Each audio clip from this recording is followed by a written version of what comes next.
എല്ലാ മാന്യ പ്രേക്ഷകർക്കും വേഗം വരുന്നവനായ യേശു ക്രിസ്തുവിൻ്റെ ധന്യനാമത്തിൽ എൻ്റെ സ്നേഹവന്ദനത്തെ അറിയിക്കും. കഴിഞ്ഞ എപ്പിസോഡുകളിൽ ദൈവം ഭയങ്കര വിടുതലുകൾ തന്നു. ശുശ്രൂഷ കണ്ടുകൊണ്ടിരിക്കുമ്പോൾ തന്നെ കർത്താവിൻ്റെ കൈ വെളിപ്പെടാൻ തുടങ്ങി. ഈ എപ്പിസോഡിലും ദൈവം വലിയ കാര്യങ്ങൾ ചെയ്യും. ഈ എപ്പിസോഡ് സ്പോൺസർ ചെയ്ത ഫാമിലി ദൈവം അനുഗ്രഹിക്കട്ടെ. ഇന്ന് കർത്താവിൻ്റെ വചനം നിങ്ങളെ മാറ്റിമറിക്കും. സുവിശേഷത്തിന് വേണ്ടി ചിലതൊക്കെ ചെയ്യാൻ നിങ്ങൾക്ക് ദൈവം പ്രേരണ തരും. പ്രാർത്ഥനയോടെ വചനത്തിലേക്ക് കടക്കാം.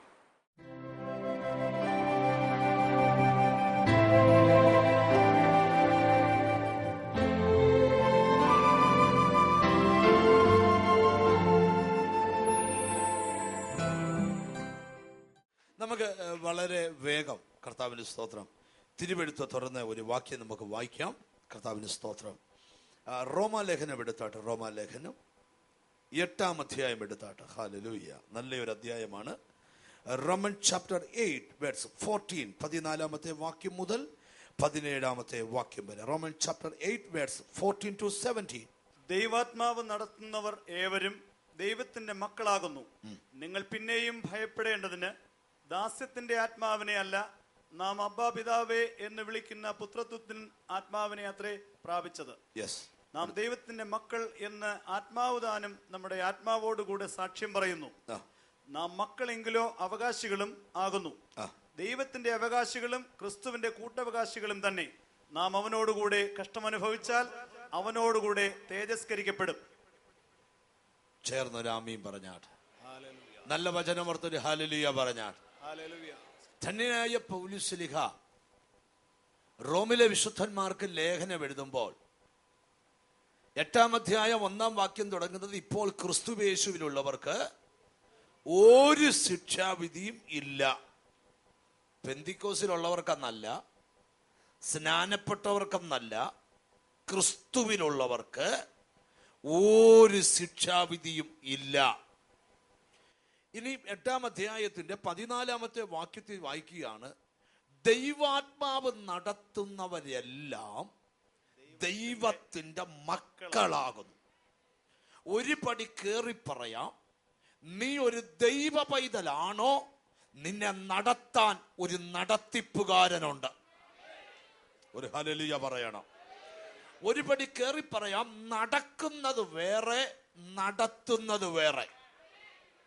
നീ അടൂരിലൂടെ നടക്കാൻ ശ്രമിക്കരുത്, നടത്തപ്പെടാൻ ശ്രമിക്കണം. ഒരു ഹല്ലേലൂയ പറയണം. 1000 എതിരുകൾ നിനക്ക് മുമ്പിൽ വന്നാലും നിന്നെ ഒരാൾ നടത്തപ്പെടാൻ ഏൽപ്പിച്ചു കൊടുത്താൽ അവൻ നിന്നെ ശക്തിയോടെ നടത്തുന്ന കർത്താവാ എന്ന് പറഞ്ഞാൽ നിങ്ങൾക്ക് മനസ്സിലാകാത്തൊരു വലിയ കാര്യം കൂടെ പറയാം. ദൈവത്തിന്റെ മക്കളെയാണ് ദൈവാത്മാവ് നടത്തുന്നത്. നീ ദൈവത്തിന്റെ മകനാണോ മകളാണോ, നിന്നെ കർത്താവ് നടത്തിയേ പറ്റൂ. ശ്രദ്ധിക്കണം. ചിലരോട് ചോദിക്കും, ബ്രദറെ നിങ്ങൾ രക്ഷിക്കപ്പെട്ടതാണോ? അപ്പൊ അവർ പറയും ആന്നു. എങ്ങനെ രക്ഷിക്കപ്പെട്ടെ? അതൊരു യോഗത്തിൽ പോയപ്പോ കൈപൊക്കിയതല്ല രക്ഷ.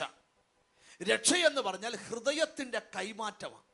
കല്ലായുള്ള ഹൃദയം കർത്താവ് എടുത്തു മാറ്റിയേച്ച് മാംസളമായൊരു ഹൃദയം നമുക്ക് തന്നു.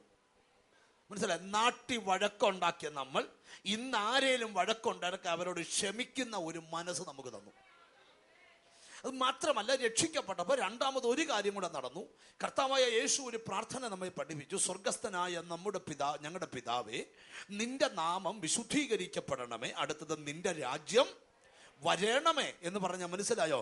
ആമേ, നീ രക്ഷിക്കപ്പെട്ടപ്പോൾ കർത്താവിന്റെ രാജ്യം നിന്റെ മേൽ വന്നു എന്ന് പറഞ്ഞാൽ മനസ്സിലായോ? നീ ഇന്ന് ഇവിടെ വന്നെന്ന് പറഞ്ഞാൽ അതിന്റെ അർത്ഥം ദൈവരാജ്യം ഇവിടെ വന്നെന്നാ. ഇനി കർത്താവിന്റെ സഹോദരം, ദുബായ് അല്ലെങ്കിൽ കുവൈറ്റ് രാജഭരണമുള്ള രാജ്യങ്ങൾ നിങ്ങൾ നോക്കി. കുവൈറ്റ്, മസ്കറ്റ്, ബഹ്റിന്, മിഡിൽ ഈസ്റ്റിലെ രാജഭരണമാണ്. ആ രാജ്യം ഭരിക്കുന്ന ഒരു രാജാവുണ്ട്. ആ രാജ്യത്തെ രാജാവാ തീരുമാനിക്കുന്ന അവിടെ എന്തു നടക്കണമെന്ന്. എന്ന് പറഞ്ഞതുപോലെ ദൈവരാജ്യം നിന്റെ മേൽ വന്നാൽ നിന്റെ മുഴുവൻ ഭരണവും ഒരാൾ ഏറ്റെടുക്കുക. ശരീരത്തിന്റെ ഭരണം, മനസ്സിന്റെ ഭരണം, ഫൈനാൻസിന്റെ ഭരണം, സ്പിരിച്വലി ഉള്ള ഭരണം മുഴുവൻ ഒരാൾ ഏറ്റെടുക്കുക. അവന്റെ പേരാ ക്രിസ്തു. ഇനി നമ്മൾ ചിന്തിക്കുമ്പോൾ മനസ്സിലാകും. അതിനർത്ഥം ഒരാൾ ഒരു വീട്ടിലേക്ക് വന്നെന്ന് പറഞ്ഞാൽ നിങ്ങൾ മനസ്സിലായി, കുവൈറ്റ് അംബാസിഡർ ഇന്ത്യയിൽ വന്നെന്ന് പറഞ്ഞാൽ കുവൈറ്റ് ഇന്ത്യ വന്നെന്ന. ദൈവരാജ്യം നിങ്ങളിൽ വന്നെന്ന് പറഞ്ഞാൽ, നിങ്ങളൊരു വീട്ടിൽ ചെന്നെന്ന് പറഞ്ഞാൽ അവിടെ ദൈവരാജ്യം ചെന്നെന്ന. ഒരു ദൈവവൈദ്യന്റെ പദവി അറിഞ്ഞാലേ നമുക്ക് സ്തോത്രം ചെയ്യാൻ പറ്റത്തുള്ളൂ. ഒരു ഹല്ലേലൂയ പറയണം. എന്ന് പറഞ്ഞാൽ ദൈവ പൈതന്യെ ദൈവം, ഇനി ഞാൻ തുടക്കത്തിലെ നിങ്ങളോട് പറയാം, കർത്താവിന്റെ സ്തോത്രം, നിങ്ങൾ ഒരു അനോയിന്റഡ് ആയ ചർച്ചിൽ അംഗമായിരിക്കുന്നതാ നിങ്ങളുടെ ജീവിതത്തിന്റെ ഏറ്റവും വലിയ വിജയം. വേണ്ട ഒരു ആമീൻ വരുന്നില്ലല്ലോ. ഹല്ലേലൂയ. എന്താന്ന് പറയാം, കർത്താവിന്റെ സ്തോത്രം, ഒരു അഭിഷക്തന്റെ മേൽ ദൈവം ഒരു അഭിഷേകം പകർന്നിട്ടുണ്ട്. ദൈവത്തിന് സ്തോത്രം. ആ പകർന്ന അഭിഷേകം ദൈവത്തിന് സ്തോത്രം എപ്പോഴും ആ അഭിഷക്തന്റെ കൂടെ കാണും. അവരുമായി ചേർന്ന് നിൽക്കുന്നവരുടെ മേലും ആ അഭിഷേകത്തെ കർത്താവ് ഇങ്ങനെ പകർന്നുകൊണ്ടിരിക്കും. നിങ്ങൾ ഇന്ന് പോസ്റ്റർ കണ്ടോ പരസ്യം കണ്ടോ യോഗത്തിന് വന്നതാകാം, പക്ഷെ തിരിച്ചു പോകുമ്പോൾ നിങ്ങൾ വന്നതുപോലല്ല പോകുന്നേ. നിങ്ങളെ ആത്മാവ് നടത്തിയിട്ട് പോകണം. തിരിച്ചറിയുന്നവർക്കായി ദൈവത്തെ സ്തുതിക്കുക. പരിശുദ്ധാത്മാവ് ഞാൻ വിളിച്ചു പറയാം, വർഷങ്ങൾ കൊണ്ട് നിന്റെ കുടുംബത്തിൽ കിടക്കുന്ന ഒഴിയാ ബാധ പോലെ കിടക്കുന്ന സകല ശക്തികളെ മാറ്റാൻ നിന്റെ മേൽ കർത്താവ് ഒരു നിയോഗം തരാൻ പോകുകയാ. നിനക്ക് കർത്താവ് ഒരു നടത്തിപ്പ് തരാൻ പോകുകയാ. ഈ ഇച്ചിടെ കയറി പറയാം, നമ്മൾ ഒരു ദൈവദാസനെ വിളിച്ചു നമ്മുടെ വീട്ടിൽ വരുന്നതും ദൈവം അയച്ചു വരുന്നതും രണ്ടാ. ഒരാമീൻ പറഞ്ഞു തുടങ്ങണം. എന്നോട് കർത്താവ് പറയാ, ചിലർക്ക് ഇന്ന് ഇതിനകത്തിരിക്കുമ്പോൾ തന്നെ ശക്തമായ നിയോഗങ്ങൾ ദൈവം തരാൻ പോവാ. നിന്റെ അപ്പന്മാരുടെ കാലം തൊട്ട് നിന്റെ കുടുംബത്തെ ബാധിക്കുന്ന ചില ബാധകളുടെ മേൽ നിനക്ക് ജയം പ്രഖ്യാപിക്കത്തക്കവണ്ണം കർത്താവ് നിന്റെ അകത്തു ശക്തമായ ഒരു നിയോഗം തരിക. ഞാൻ ഇടിച്ചോടെ കയറി പറയാം, നിങ്ങൾക്ക് അനുഭവപ്പെട്ടിട്ടുണ്ടോ എന്ന് അറിയത്തില്ല. ചില സ്ഥലത്ത് പ്രാർത്ഥിക്കാനായിട്ട് ചെല്ലുമ്പം പ്രാർത്ഥിച്ചുകൊണ്ടിരിക്കുമ്പം പ്രാർത്ഥിക്കുന്ന ദൈവദാസന് എഴുന്നേറ്റ് ആ വീട്ടിൽ കൂടെ ചുമ്മാതെ നടക്കാനൊരു നിയോഗം. ജീസസ് അദ്ദേഹം അങ്ങോട്ടും ഇങ്ങോട്ടും നടന്നു. നിങ്ങളോട് തന്നെ ഈ പുള്ളിക്ക് തന്നെ തറൽ ദൈവത്തിന് സ്തോത്രം മുട്ടയിരുന്ന് പ്രാർത്ഥിച്ചപ്പോൾ നടക്കുന്ന എന്തിനാ? നടന്നതല്ല, ഒരു നിയോഗം കിട്ടി ഒന്ന് ഇറങ്ങി നടക്കാനായിട്ട്. ജീസസ്, ഞാനൊരു വലിയ ദൂതിലേക്കാ പോകുന്നത്. വർഷങ്ങൾ കൊണ്ട് നിന്റെ വിടുതലിന് കാലാവധി പിശാച് വെച്ചെങ്കിൽ ഇന്ന് ദൈവനിയോഗം നിന്റെ ജീവിതത്തിൽ വന്നാൽ ആ നിയോഗത്താൽ ചില കാര്യങ്ങൾ നേടാൻ പറ്റും. ശക്തമേറിയ ഒരു നിയോഗം ഇതിനകത്ത് വെളിപ്പെടുകയാ. എനിക്കറിയാം, ഇവിടെ വന്നിരിക്കുന്ന ചിലരുടെ മേൽ നിർത്താൻ പറ്റാത്തൊരു ദൈവാത്മാവിന്റെ പ്രവാഹത്തെ കർത്താവ് അയക്കാൻ പോകുകയാ. നിങ്ങൾ വിശ്വസിക്കണം, നിന്റെ ഭർത്താവിന്റെ വിടുതലിന് വേണ്ടി പ്രാർത്ഥിക്കാൻ നിനക്കൊരു നിയോഗം ദൈവം തരിക. നിന്റെ കുടുംബത്തിന്റെ വിടുതലിന് വേണ്ടി പ്രാർത്ഥിക്കുവാൻ പരിശുദ്ധാത്മാവ് ഒരു നിയോഗം.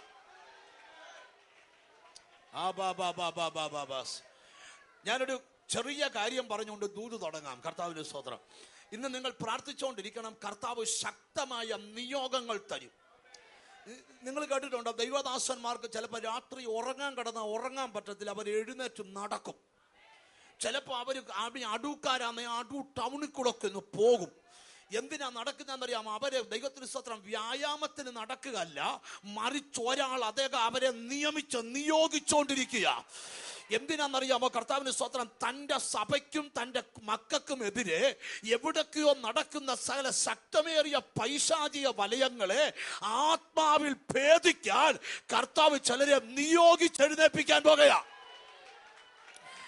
ഇന്ന് ഇവിടെ ആരാധിച്ചുകൊണ്ടിരിക്കുമ്പം നിങ്ങൾ സാധാരണ ഇവിടെ വന്നവരെല്ലാം നൂറുകണക്കിന് യോഗത്തിൽ പോയിട്ടുള്ളവരാണ്. ഡിഫറെന്റ് ടൈപ്പ് ഓഫ് മിനിസ്ട്രീസ് നിങ്ങൾ കണ്ടിട്ടുള്ളതാ. പ്രവചനപരം, പേര് വിളിച്ച് പ്രവചിക്കുന്നവർ, നിങ്ങളുടെ പാസ്റ്റ് പേര് വിളിച്ച് പ്രവചിക്കുന്നയാളാണ്. കർത്താവിന് നെരട് തട്ടി രോഗസംഘം, വിവിധ മിനിസ്ട്രി കണ്ടിട്ടുള്ളവര്. പക്ഷേ അങ്ങനെ ഒന്നും ഒരു സെക്ഷൻ ആയിരിക്കത്തില്ല. ഇന്ന് പകൽ പ്രസംഗിക്കുന്ന എനിക്ക് നിയന്ത്രിക്കാൻ പറ്റത്തില്ല, ഇരിക്കുന്ന നിങ്ങൾക്ക് നിയന്ത്രിക്കാൻ പറ്റത്തില്ല. അതിശക്തമായ ഒരു നിയോഗം ഇതിനകത്തിരിക്കുന്ന ദൈവമക്കളുടെ മേൽ കർത്താവ് തരാൻ പോവാ. യേശുവിന്റെ രക്തത്താൽ ജയം പ്രതീക്ഷിച്ചുകൊണ്ടിരിക്കെ ഇന്ന് ചില വീടുകൾക്കകത്ത് മടക്കി ചെല്ലുമ്പോൾ നിങ്ങൾക്ക് മനസ്സിലാകും, അതിശക്തമായ ഒരു നിയോഗം കർത്താവ് തന്നിട്ടുണ്ട്. ഇതിനകത്തൊരു നിയോഗം ദൈവം ഭയക്കുകയാ.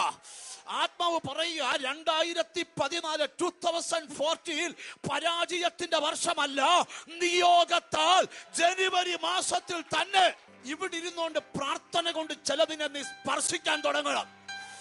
ഇവിടെ ഇരുന്നുകൊണ്ട് പ്രാർത്ഥന കൊണ്ട് ചിലതിനെ നീ സ്പർശിക്കാൻ തുടങ്ങണം. ഇന്ന് വരെ ഉണ്ടായിട്ടില്ലാത്ത നിയോഗം ആരാധിക്കുന്ന ദൈവമക്കൾക്ക് എന്റെ കർത്താവ് തരാൻ പോകുകയാ. ആത്മാവ് നിയോഗിച്ചാൽ ബന്ധിക്കപ്പെട്ട ചിലതിനെ എന്റെ കർത്താവിന് അഴിച്ചുവിടാൻ പോകുകയാ. ആത്മാവ് നിയോഗിച്ചാൽ തകർക്കപ്പെട്ട ചിലതിനെ പരിശുദ്ധാത്മാവ് പണിയാൻ പോകുകയാ. ഞാനൊരു സത്യം നിന്നോട് പറയാം. ചിലര് പറയാം എന്റെ വീടിന് ജപ്തിയായി കിടക്കുക. ആയിക്കോട്ടെ, ജപ്തി എന്ന സാഹചര്യത്തെ നോക്കി നീ എന്തിനാ ഞരങ്ങുന്നേ?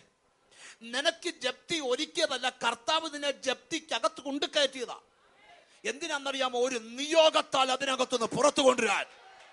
ഉറപ്പുണ്ട്? ഹല്ലേലൂയ പറയണം. പൗലോസേ, ശീലാസേ, നിങ്ങളെ കാരാഗ്രഹത്തിൽ പിശാച് കയറ്റിയല്ല, ഞാൻ കയറ്റിയതാ. എന്തിനാണെന്നറിയാം? കാരാഗ്രഹത്തിനകത്തൊരു പ്രമാണിയുണ്ട്, അവൻ സ്നാനപ്പെടാൻ സമയമായി. സാഹചര്യം നോക്കി കരയല്ലേ കുഞ്ഞ്. നിയോഗം തരുന്നവൻ ദൈവാത്മാവാണെങ്കിൽ അതിനെ തടയാൻ ഒരു ശക്തിക്കും പറ്റത്തില്ല. പൗലോസിന് വേണേ ശീലാസിനോട് പറയാം, എടാ ഒരു വിശ്വാസിയെ നമുക്ക് കിട്ടിയതാ, സ്തോത്രം പറഞ്ഞിരിക്കേണ്ടതാ. ആ പാവം പിടിച്ച ആമി ദൈവത്തിന് സത്ര വിശ്വാസിയും കൊണ്ട് ഇത് സ്തോത്രം പറഞ്ഞാൽ മതി, ഭൂതം ബാധിച്ചവളെ ഇളക്കാൻ പോകാതിരുന്നായിരുന്നേ, ഇപ്പൊ ഈ ജയില് വരത്തില്ലെന്ന് പറഞ്ഞ് അവർ പഴിച്ചില്ല. ജയിലായാലും ഇരുമ്പിന്റെ തടവറയായാലും പ്രശ്നത്തിനകത്ത് അവർ മുട്ടുകുത്താൻ തീരുമാനിച്ചു. ഒരു സത്യം നിന്നോട് പറയാം, ചില പ്രതിസന്ധിയിൽ അകപ്പെട്ടത് തകർച്ചയ്ക്കല്ല, അതിനകത്തുനിന്ന് വിശ്വസിക്കാൻ പറ്റാത്ത മറ്റൊരു വിടുതൽ, പ്രതീക്ഷിക്കാത്ത മറ്റൊരു വിടുതൽ സ്വർഗം അതിനകത്തുനിന്ന് ഉണ്ടാക്കുകയോ. തിരിച്ചറിയുന്നവർക്കായി ഞാൻ ദൈവത്തെ സ്തുതിക്കുക. എന്നോട് പരിശുദ്ധാത്മാവ് പറയുന്നു, നിനക്ക് വന്ന ചില പ്രശ്നം നിന്റെ തകർച്ചയ്ക്ക് വേണ്ടി അല്ല, മറിച്ച് മറ്റൊരു പദ്ധതി തുടങ്ങാനാ.